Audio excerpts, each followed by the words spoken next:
Hey guys, how's it going? My name is Adam. Today I'm going to show you how to restrict music on iPhone. So first of all, go ahead to your browser, and basically as you can see right here, you're going to go ahead to the settings on your iOS, and then tap screen time, and then content and privacy restrictions.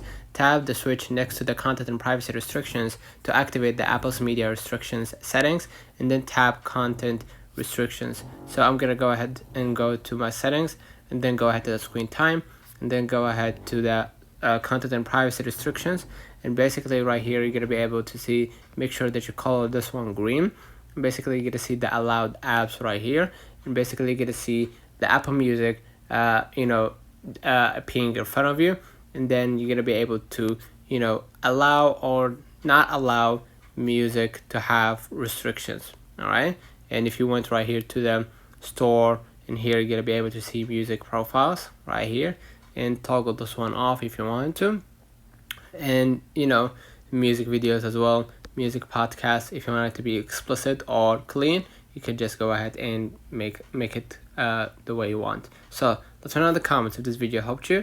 Don't forget to like and subscribe, and thank you for watching, and see you in the next one.